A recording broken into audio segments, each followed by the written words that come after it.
All right, good morning, good afternoon, parents. It's already 5 minutes past 4, so I shall start the session for today. Thank you for joining us today. I'm Madam Faiza, and I'll be sharing on the subject-based bending for P4 level for today. Together with me, I have Mr. Chen, our principal, who'll be together with me with the answering the Q&A, okay, during and after the session. So parents, please do type in any questions you may have in the Q&A tab. For your information, a video recording of today's session will also be uploaded on the school's YouTube site.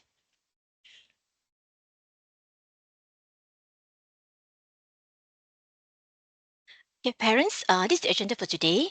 I'll be going through these items with you. These to help us to understand the whole process and to clarify any questions that you might have about the whole subject-based bending process.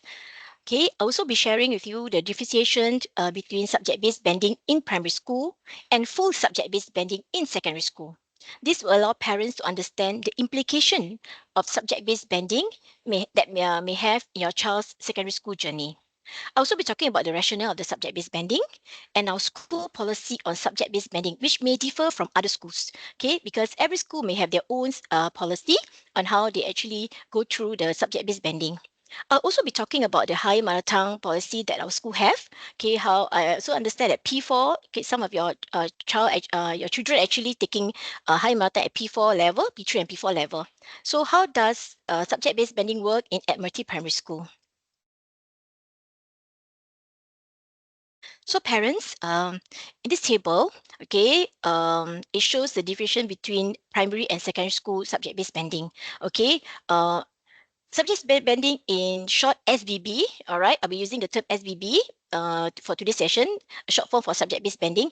Okay, it's a MOE effort to nurture the joy of learning and develop multiple pathways to cater to the different strengths and interests of our children. So in primary school, okay, at the end of P4, our students will be taking their end of the year exam, and they will be, be given an option for combination of probably standard and foundation subjects, depending on your child's strength and readiness to assess the curriculum. Students will remain in their regular form class for most of the activities.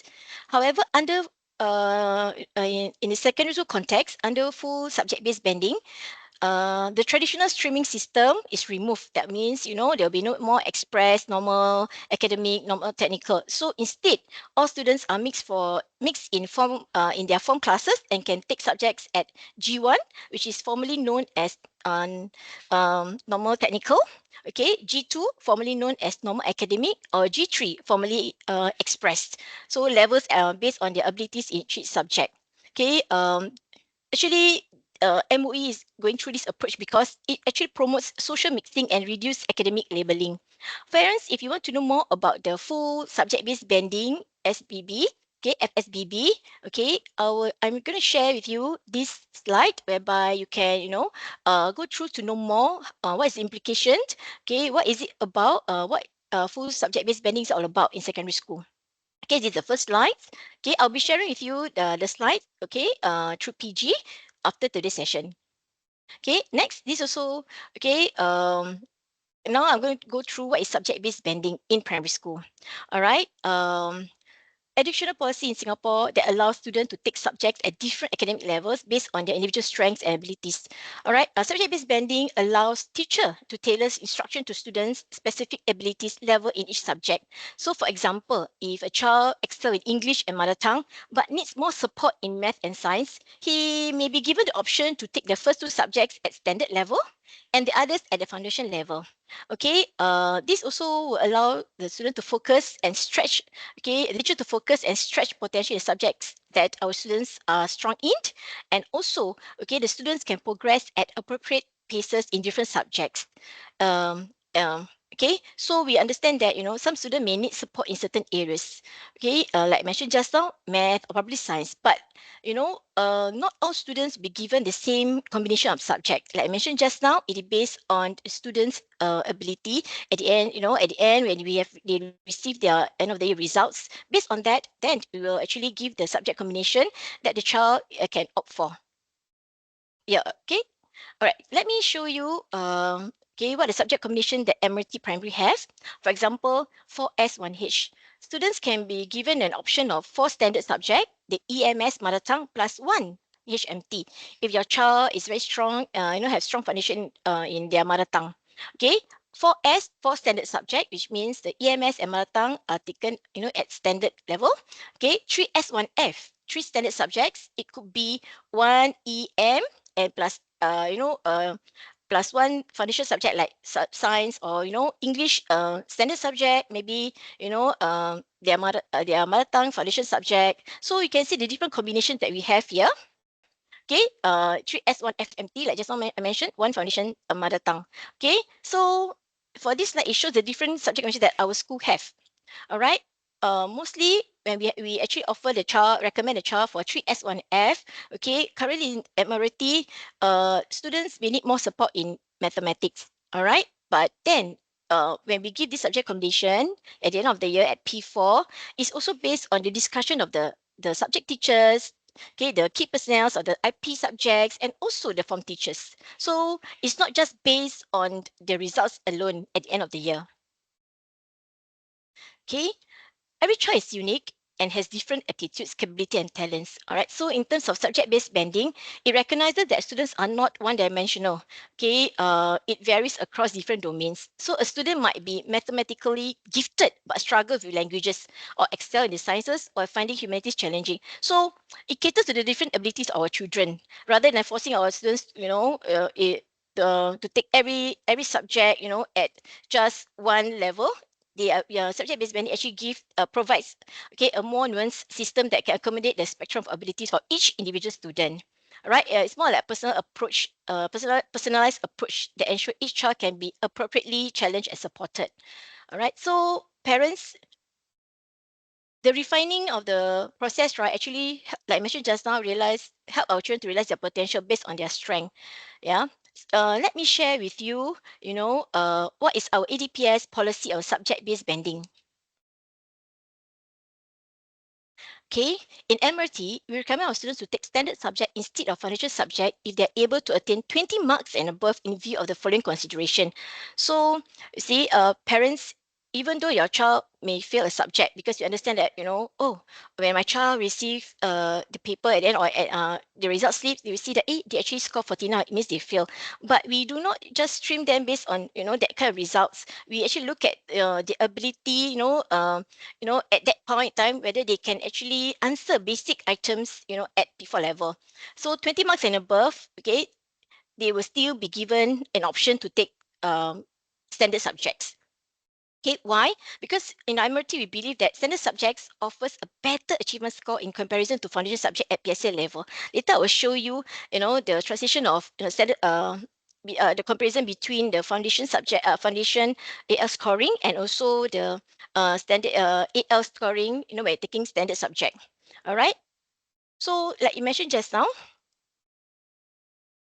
standard subject at primary school level are designed to prepare students for the academic demands that they will face in secondary school, particularly at G2, which is formerly known as normal academic, and G3, okay, formerly known as express levels. So we understand that if children take foundation level at primary school, they may have difficulty transition to secondary school because in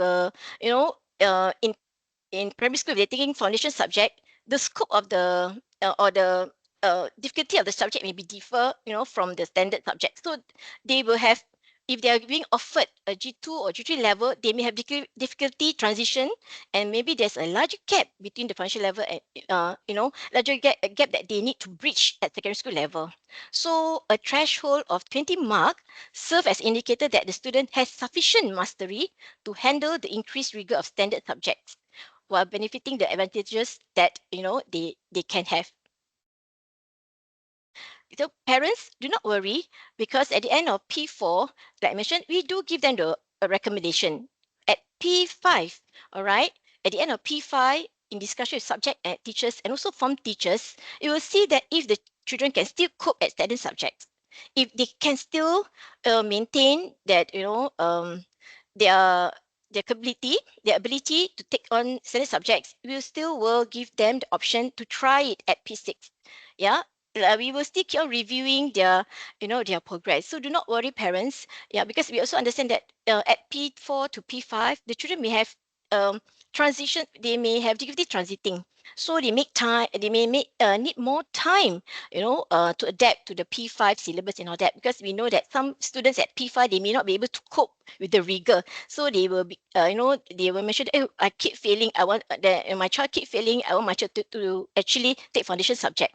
But like I mentioned just now, if the child is still maintaining at 20 marks and above for all the subjects, right, we still actually recommend them to take standard. Okay, unless they are not able to cope with the rigor, and and we see that their marks is below 20 marks, then we'll still have discussions, and we'll inform you at the end of P5. Okay, all right. Why when we offer the students foundation subject, because foundation subject actually enables these students to focus more on building up strong fundamentals before they enter progression to secondary school. But I mentioned not all students be offered foundation subject. Yeah, it's based basis. Yeah. Next, I mentioned just now, right? What is in terms of if the child is being offered foundation level subjects? So you can see here, all right, the grading a bit different. You'll be graded A, B. You'll be given a grade of A, B, or C, because if you're taking standard subjects, the grade will be AL1, 2, 3, 4, 5, 6, 7, and 8. So if your child is taking foundation subject at PSLE, and if they get a grade A, okay, it is equivalent to standard subject AL6 only. Okay, that's why we don't prematurely put them at foundation subjects at P4 to P5. We still think that they can still take standard subjects. All right, because you can see there, okay, there's actually parity in the scoring. If a student score grade A for foundation subject, the grade is equivalent to L6. Okay, by right, he or she should take a standard subject, because at secondary school, if he's or she being offered a G2, then they will not have such a big gap in transiting to secondary school. Yeah. Okay. So this is just an example of like I mentioned just now, the conversion of the foundation AL scoring, the grading to which is equivalent to the standard subject AL scoring. So, all right, just now I mentioned about 4S1 HMT, okay? And like just now I mentioned, currently the P4 some of the children have been taking higher mother tongue at P3, and also now currently P4. At P5, it's a bit different, okay? At P3, P4, there will be no assessment. There's no assessment for that. It's more for exposure when they take higher mother tongue. But at P5, P5 and P6, all right, there's actually assessment for them. Okay, so for P4 to P5, when you are given an option to take high mother tongue, okay, the high mother tongue students actually demonstrate interest in learning and have the capability to manage mother tongue language at a high level. Okay, so if they are opting for to take high mother tongue at P5, they may be taking high mother tongue at P6 level, I mean PSLE. So we recommend students who have done well enough in their P4 mother tongue marks, okay, it will be more 70 marks and above to take high mother. However, parents, we also understand that maybe at the end of the year, okay, you want your child to opt for high mother. For example, your child actually got 69 marks for overall marks for for mother tongue. You still can, you still can request to take high mother tongue at P5 level. Okay, because at P4 to P5 is the parent's option. You may want your child to try to take high mother tongue. Okay, we also want to encourage more students to take high mother tongue at P5 level. However, at P5, okay, if at the end of the year, all right, if your child is not able to cope and your child actually only got at the end of the year the result is only 30 marks and below, then we may consider, okay, them to drop high mother tongue. But this case to case basis, the teacher also will look at the students the students disposition. Okay, how we actually show interest in learning high mother tongue. Okay, next slide. This slide is to show you how our mother tongue curriculum is like, or how mother tongue lessons is like in Admiralty Primary School. Okay, high mother tongue lessons is every Thursday. Is 1 hour and 30 minutes. It's after school. Okay, from 2:15 p.m. to 3:45 p.m. So it's straight after their lessons. Okay, at 2:10. Don't worry. Definitely the higher mother tongue teachers will give them time to to have some break. They may bring some snacks during higher mother tongue time, so that they can actually have some short break. Okay, like I mentioned just now, P5, P6, if they're taking high mother tongue, there will be assessment. So there will be two components. One is their paper one, which is composition, and paper two, which is the language paper, right? So parents, if you think that you want your child to still continue to take, and they are very interested, okay, if their marks at the end of the year is below 70, you can still opt for it, okay, for your child to take high mother tongue, okay. They can still try it, okay. At the end of P5, then we have to review it again, yeah, whether your child can still cope with the high mother tongue curriculum. I just want to share with you Prime Minister Wong's statement highlights last year with regards to mother tongue, and higher mother tongue. Um, his statement actually highlights the strategic importance of Singapore bilingual policy, okay, which refer to our mother tongue languages, Chinese, Malay, and Tamil. Okay, you can see that, you mentioned that just bilingualism actually forces biculturalism, okay, whereby Singaporeans can appreciate Western concepts, and also both Western and Asian cultures. Then this culture actually makes them effective bridges between different societies and business environment. So, during his talk, he actually encouraged, for our students to take high mother tongue at secondary school, at Sec 1. I think that last year there also our previous Minister of Education, he talked about expanding access to high mother tongue language in secondary school. Okay, allowing secondary school Sec 1 students to take subject if they achieve top two bands L1, L2 in primary school leaving examination, which is the PSLE, because this is a policy shift, right? Previously, if your child is taking high mother tongue in primary school, then you'll be offered high mother tongue in secondary school. So now they want more children to take high mother tongue languages if they are strong, okay, in their mother tongue language. Okay, this policy actually acknowledges that some students have specific talents in languages and should be supported to pursue them. So what is the advantage of students taking high mother tongue in primary school? Because we believe that it provides students with more rigorous and comprehensive language education that goes beyond the standard mother tongue curriculum. It builds the strong foundation of their mother tongue because high mother tongue students, cover more sophisticated vocabulary, more complex grammatical structures. Okay, they are also engaged in literature, poetry that deepens the understanding of the language nuances and richness. Okay, so when they go to secondary school, it actually is the pressure on their mother tongue language because their foundation are already strong. In the way, they can also devote their time on other subjects offered in secondary school. What do I mean? Because you also know that at secondary school level, you'll be taking more subjects. So if their mother tongue is already very strong, they have strong foundation, then they're probably, they can work more on the other subjects that they need more time on, more support. Yeah, right. So Singapore is very connected to other parts of the world. Our country is very connected. So with this connection, all right, by using our mother tongue language enable deeper connection with specific regions like China, Indonesia, and also India. In a way, our students are able to use the skills that they have for their future need. All right, another advantage of taking high mother in primary school. Okay, just to let you know that we have SAP School for Higher Chinese Students. This is a so-called a school that offer language elective, for higher Chinese students. But however, for Malay students, okay, or Malay students, and also our Tamil students, they have this MLEP, and also TLEP. It's an elective program in some schools. For example, okay, we have Evergreen who actually have this DSA for Malay language. So if your child is good in Malay language, they can actually, try for DSA to Evergreen. Okay, and for parents who wish their child to go to STEP schools, definitely taking Hamilton will give them some edge, in terms of going to the school. I will show you later what does this mean.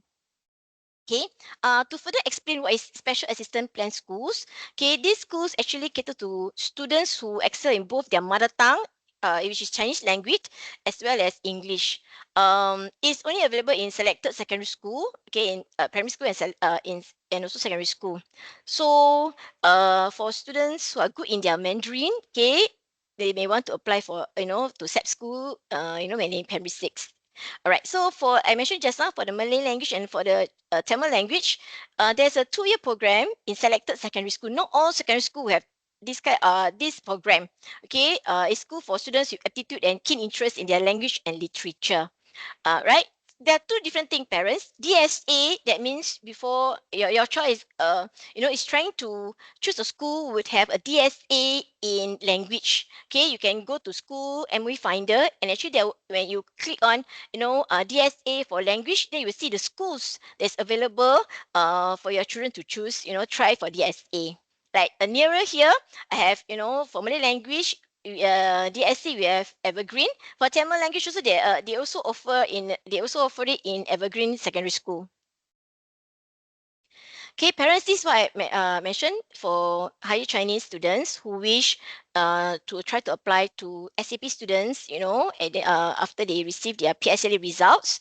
Okay, so this explains the advantages that higher Chinese language students receive during Set 1 posting to SAP secondary school. Okay, for this type of school, students who are not taking HCL in PSLE can still apply for SAP schools. All right, later in the next slide, I will show you some of the schools. Okay, parents, you still can, go to MF Under, and then you also can search for more schools that, offer this. All right. You can see here, this posting advantage applies before the tiebreakers for Set 1 posting. Okay, this is particularly significant for students with identical scoring. For example, here, you can see here, those students who actually score AL8, right? You can see we have 4 students here. All right, the second, third, fourth, and fifth students, all of them actually score a total PSA score of AL8. However, because of this score, all right, then because we need to do a tiebreaker, right? So you can see their HCL results comes into place. So when they are ranked, students with a distinction in high mother tongue Chinese will be ranked second. Students with high mother tongue who score merit, all right, will be third. And fourth, okay, student who take high mother tongue but only pass will still in okay, the rank he's ranked number 4. He or she ranked number 4. And students who didn't take high mother tongue, okay, at PSLE will be ranked number 5, fifth. So you can see this is a tiebreaker that they mentioned just now. So we actually have to rank the students. Okay, so this is an example, an advantage for okay, students who are taking higher Chinese and want to try to apply at the end of the PSLE, okay, to SAP schools. So parents, all right, this is an example. Okay, SAP school, MLEP school, okay, schools that offer MLEP, Malay Language Elective Program, TLEP, which is a Tamil Language Elective Program at secondary level. Okay, just take note, parents, Chung Cheng High School is only okay, the one in Yishun is not as SAP school. Okay, only the main one, Chung Cheng High School main, is actually considered SAP school. All right. Okay, some schools like I mentioned just now, Evergreen, um, okay, Riverside, they actually offer DSA for languages. Yeah, parents, so you may want to take a look at it. Yeah.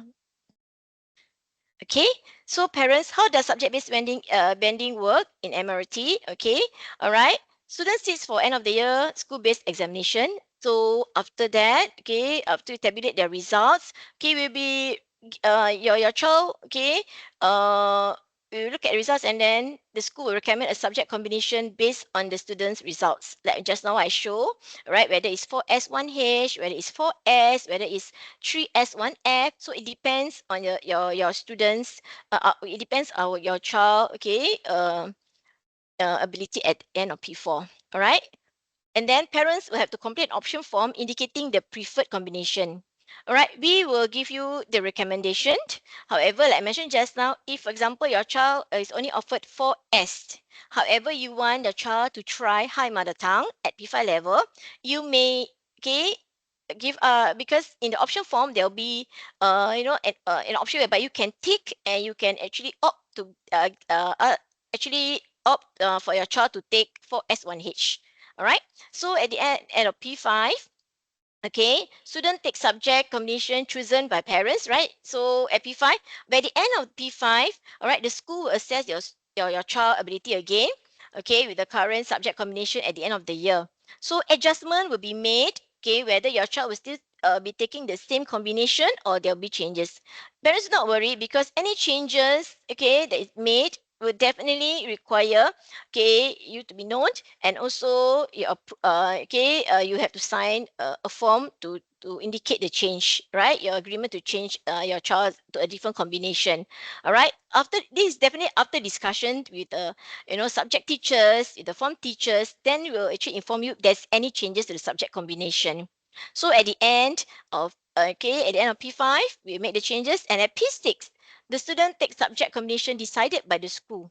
All right. However, probably, um, at P6, beginning of the year, there may still be some changes. It also depends on your child's learning disposition, like I mentioned, and also after discussion. Maybe at the end of P5, you still want to give your child more time, to show whether your child is able to cope with the subject combination that is given. So at P6, the first term, okay, you still give your child time after the weighted assessment, after we have discussion, we will see whether your child will still maintain with the same subject combination or there still be changes, because after the second term there will be no more changes to your subject combination. All right, parents.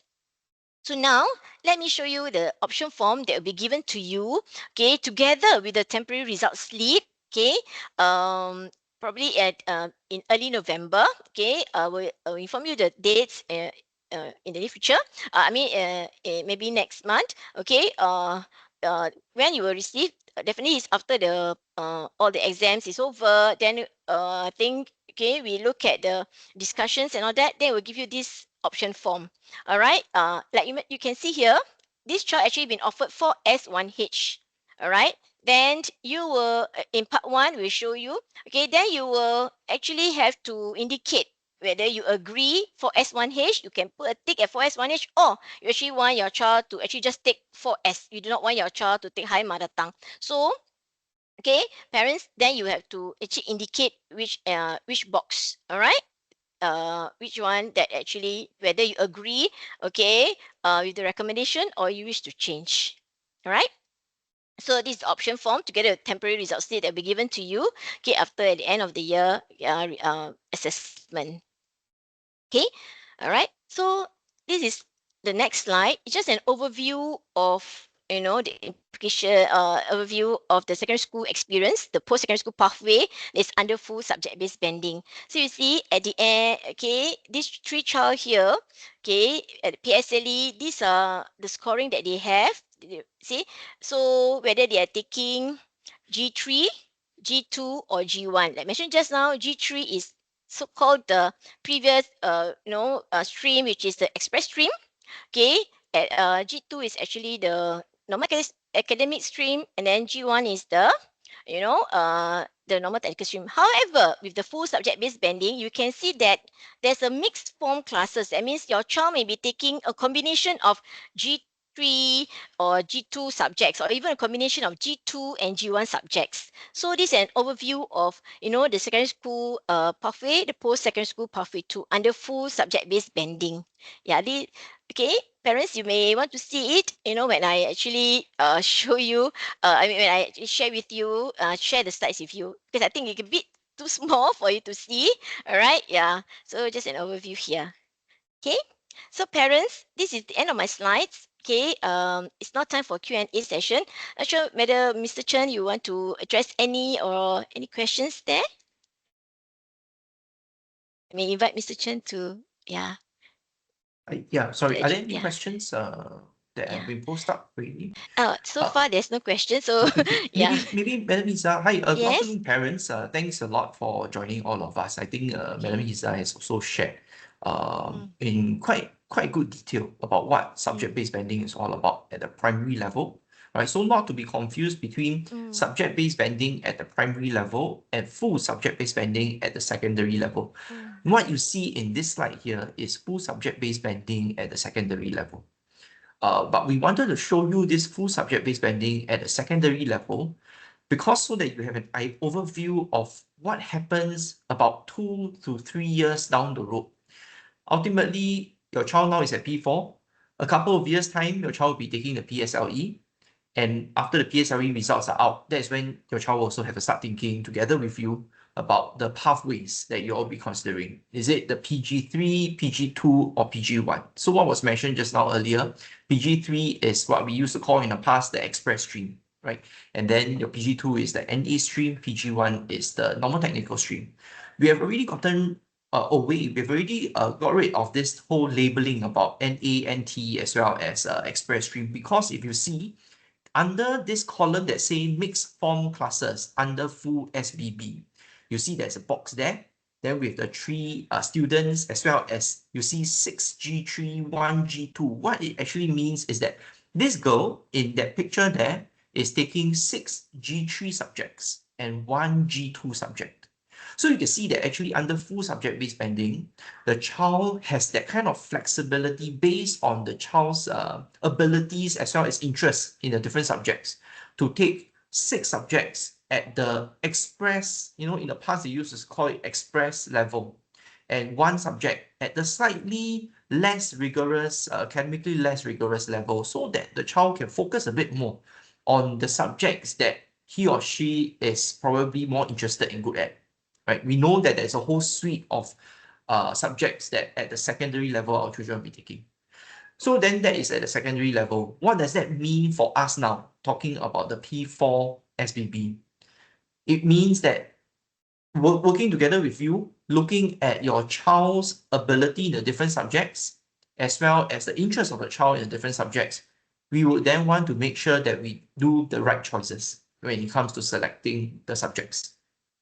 There is a slightly unique policy or unique practice that we have here at Admiralty Primary School, is that you will see by and large, if you have heard from either you have children at the who have graduated from our school at the higher levels, or you may have heard from some of your friends, parents who have children who have been through our school as well, is by and large going from P4 to P5, how badly your child fares at the end of year examination, we will try as much as possible to ask your child and ask you, take standard subject. Don't be too quick to put the child down to a foundation level yet, because sometimes I think depending on the child's abilities, also the child is progressing at different pace. Your child may be able to pick up speed a little bit when he or she comes to the P5 level. Usually, we will make that recommendation for your child to do the foundation level if the teacher has seen that, okay, based on the end of year results, your child is really not able to cope with the subject.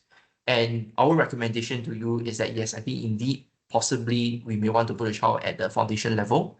And we usually make such recommendations with great thought, right? Most of our students, by and large, will always do standard subjects coming to P5. Because not to forget, after a whole year at P5, towards the end of P5, after the end of year examinations, we still have another chance going from P5 to P6. If the child is still doing very badly at the standard subject, then that is when we can consider, yes, going into P6, we can change to a foundation level. During that time, it's also not too late. So you can imagine that at least the child has an entire year in P5 to cover that entire syllabus at the standard level. We don't change to a foundation too quickly. Because once the child does the foundation from the start of P5 until the end of P5, there will not be a possibility for us to change the child to a standard level. So that means from foundation to a standard level when it comes to P6, right? So again, I think it's to err on the side of caution. We start off with the standard subject first. Really cannot cope, then we can actually consider the foundation subject. And also in consultation with the teachers, I think between yourself as well as the teachers, let's have that kind of discussion. We stay in touch and discuss. Maybe you may also be able to provide the teachers insights at home. Is your child able to cope? Is your child very frustrated with a standard subject? And you can see that the child is affecting your child, and let us know as well. I think some of these things we will want to consider too. Okay, I hope I have shared in quite great detail some of the thinking for us when it comes to standard versus foundation. And naturally, when it comes to end of next year, when your child has already taken the end of year P5 examinations, and when it comes out, that is when we will also then make the recommendation as a school. And that is the school-based decision at the end of the day that we would like to see whether your child will fare better at the foundation level instead of the standard level. All right. Okay. So we'll probably just pause here and to see whether there are any questions. If there are questions, please feel free to type it in the Q&A using the Q&A function, or if not, the chat function.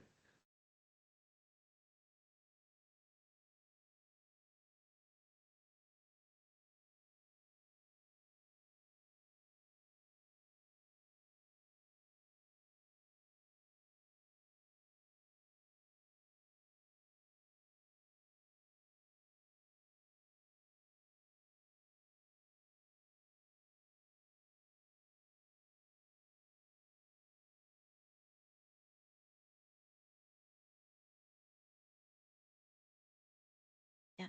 So far, there's no question from parents. Yeah. Mm, okay. It's okay if you don't have any questions at this point in time. I think could be a few reasons. One of it is maybe you may want to also then think a little bit and digest the information that we have provided. We will be sharing our live recording as well as the slides with all parents. All right. And after you have digested the information, if you do have further questions, you can always approach our teachers. All right. And the teachers can actually share with you because different I think parents and students may have different sets of questions as well. Okay, we do have a question. How is the score calculated in P4? And Miza, will you be able to answer this question? Okay. All right, teachers, sorry, parents. All right. At each term, your child is seated for WA. So actually, each term there'll be a percentage. Like that's they're waiting for every term. So all the terms. Okay, overall is actually 100%. So if your child miss for any of the WA because of MC, so it'll be actually prorated by the system. Yeah, so do not worry. It's actually overall, results marks. Okay, the system will tabulate it as 100%. Yeah, so like I mentioned just now, every term there's a breakdown. Okay, I think I shared in beginning of the year during the parents engagement the breakdown of the percentage. Yeah. And if I recall correctly, the Mm. breakdown of percentages should be 15% per term. So it'll be 15% in term one, then 15 in term two, and then another 15 in term three. That's 45% total for WAs. The end of year examination will make up 55%. So that gives us a total of 100%. So 45% based on the WAs, 55% based on the end of year examination, a total of 100%. So of course, naturally, our end of year examination, in terms of the size of the paper, will usually be a bit more, right? The amount of hours, the duration will also be a little bit further. It's because we do want to allow our students to be able to experience what a full paper actually feels like. When they come to PSLE in a couple of years' time, actually don't even need the PSLE. Next year in P5, they will already be experiencing an even longer paper, so that by the time they come to PSLE, it's it's the 100%, in terms of the duration of paper that you'll be going through. Right. So when you talk about the score calculation, one thing that we wanted to share was indeed about the weightage. Of course, then when it comes to the paper itself, the different subjects, they have different components. Be it English or math, they have different papers as well. So then the different scores will be the ones at the end of the day. If let's say the total math paper comes up to 80 marks, right? We will always change the 80 marks to 100%. And earlier, what was mentioned by Madam Lisa is that students who score below 20, that is when we get a little bit worried and we think about whether a foundation subject will suit the child better compared to the standard. And we look at the 20%. We look at the percentage, not the marks itself. We look at the total percentage. All right. So I hope that answers your question. different subjects, there are different components as well as the total scores in that sense. But we always look at the percentage. Okay, thank you for the question.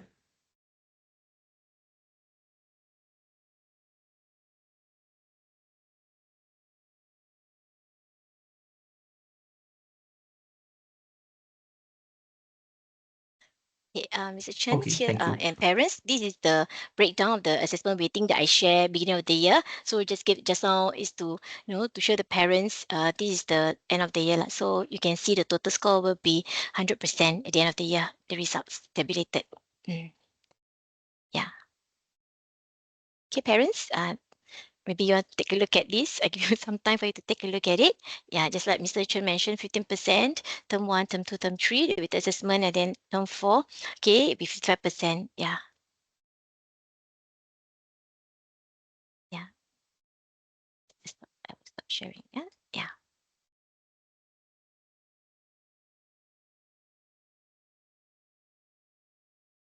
Okay.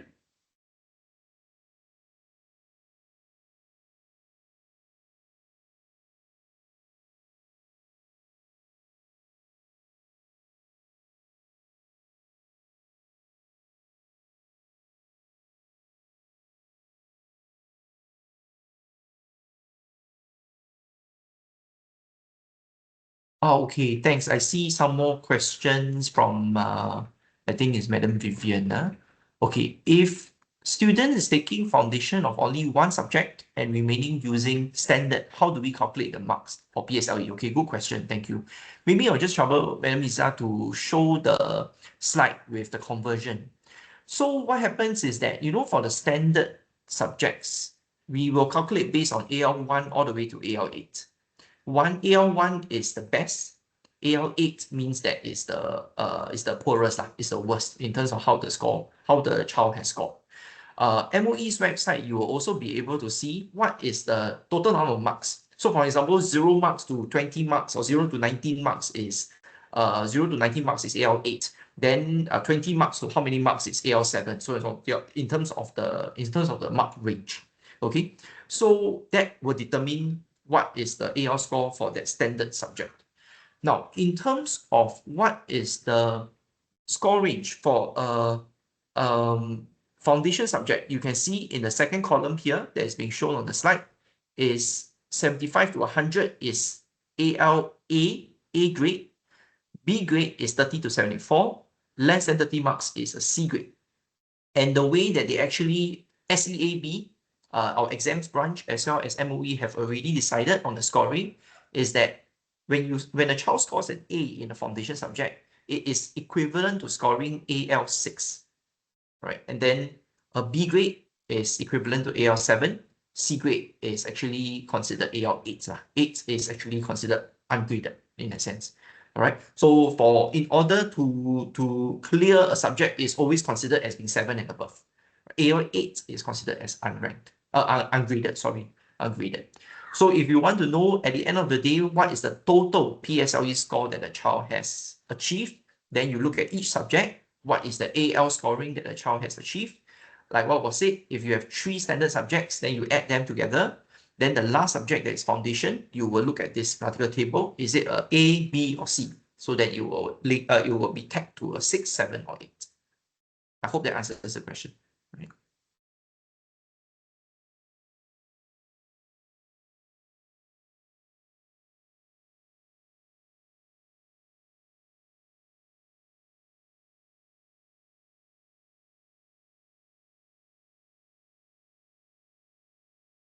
Okay, parents.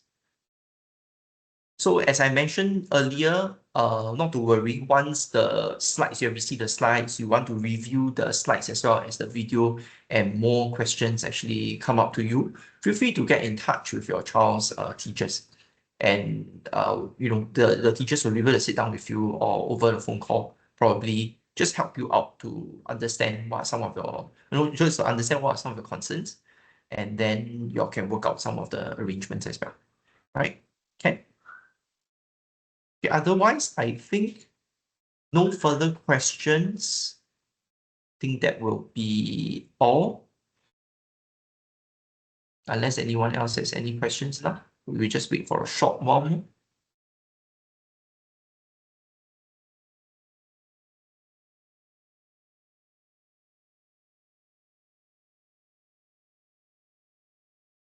Okay, I think we have probably covered the questions that we need to. Then if that's the case, I guess we can call it a day. Once again, thank you so much, parents, for joining us. And I hope that this session has been useful for you to also then think about and then have that conversation with your child as well. Right. Thank you so much. Anything else, Madam Lisa? Did I miss anything? No, yeah, that will be all. Thank you, Okay. parents. Thank Yeah, you so much, parents. Thanks a thank you lot. so Have a much. good Yeah, evening have a and good. weekend. Thank you, Mr. Chen. Thank you, everyone. Thank you. Yeah, we shall end today's session. Thank you so much. Okay, end event.